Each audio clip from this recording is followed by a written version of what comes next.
Well, last night I found a hot tub on OfferUp for $300, and it looked like it was complete. The lady needed to get it out of her yard because she's redoing her roof, and it's under an awning. That's the story she had.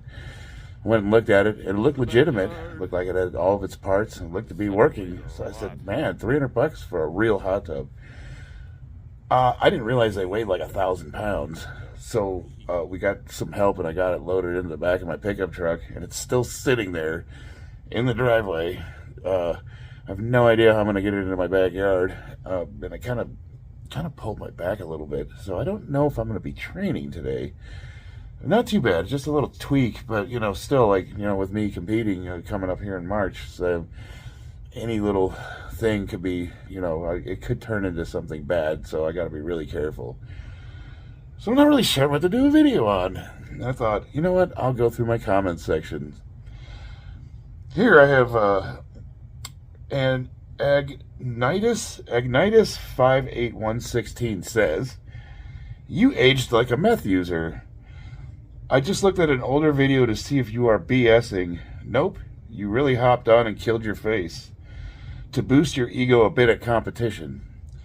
Spend time teaching your kids. Forget being Atlas. Relationship with your kids. I know yours is good, but it can be infinitely better and help kids finish high school at 13. Well, that's interesting. I kind of wonder, like, this lighting I have over here, it's kind of adjustable.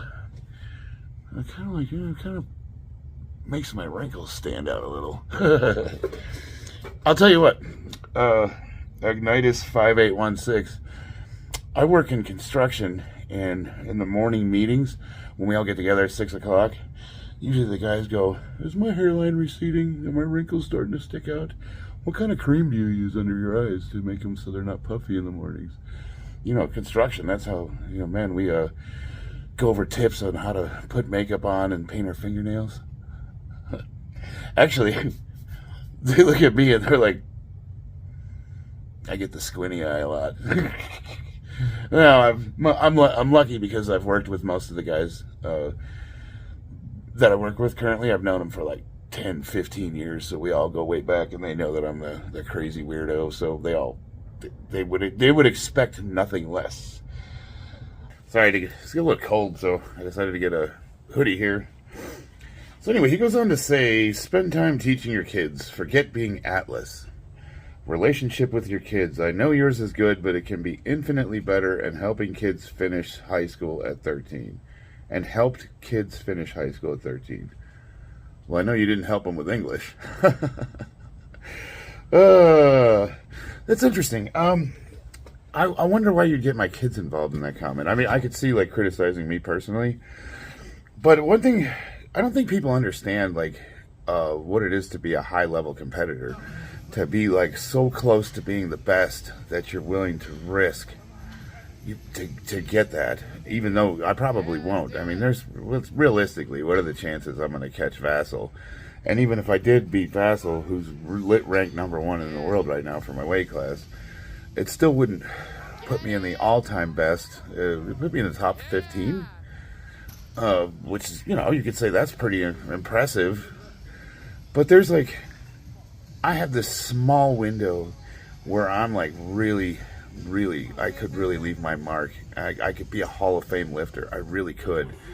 And how many years would I have to dedicate? How long would it take? And how long do I have left? Realistically, I'm going to be 50 next year. So, yeah, man, like, I'm not just going down to the YMCA and taking karate classes. And, I'm competing at the highest level that you can before you're endorsed as a professional. So, like, yeah, there's sometimes when you have goals like that, you have to be willing to put things on the line. And I've said in other videos, like, I've gone over ad nauseum what my protocols are, and it's like, people are going to believe what they want to believe. I think that I'm reasonably safe with the way I do things, and I think that I mitigate risk pretty well. But the other side of that is, what the hell has that got to do with my kids? So are you saying that if I have a goal and I pursue it, I'm no longer a dad? Like, if anything, like, the theme of my channel is my kids. Like, literally. Like, that's my life. I go to work, I train, and I spend time with my family. Those are the three things I do. And I don't really do much else other than that. Mom's really the one, though. She's got those kids dialed in. You know, once a week, they have a cookbook that's for the children. And they pick a meal out. And they get all the ingredients. And they cook the whole meal. 8 or 9 years old. And of course, my son's 12. They cook the full 3-course meal. They do the dinner. They do the cleanup. They do everything. They help do maintenance. My daughter can use power tools. They're out in the garage with me helping when I'm doing projects. They're fully self-sufficient. They do their own laundry. If I could get them to graduate early, would I? I don't know if I would. I don't know if, the whole school system thing, I have a fundamental disagreement with. And then, you know, at the risk of going into politics, which I don't like to do on my channel, I don't really believe in our school system. And I understand that, like, you know, one of the markers for success is your education level. And people that have a college degree make, the metrics do prove that they have a much better income over the length of their life than people that don't have degrees overall. But more and more lately, I'm starting to wonder, is sending my kids to a university really what I think the best thing for them is? I don't know, man. I see what's coming out of the universities, and there are these little ideologues that are, you know, possessed by ideology, and I don't know if I'd want my kids really to be indoctrinated in that. I guess I'm more of a free thinker. If there's one thing I could teach my kids, it would be to think for themselves. I would never tell them no. I'd never tell them yes. I would tell them you got to find out for yourself, and I would do everything I could to set them up to be successful in whatever they wanted to try. And that's what I've tried to do as a dad. I've never tried them to I've never tried to force them to do things that I think they should do. But my mama and I have gone through great lengths to try to expose them to as much things as possible so that they have options and can make their own minds up.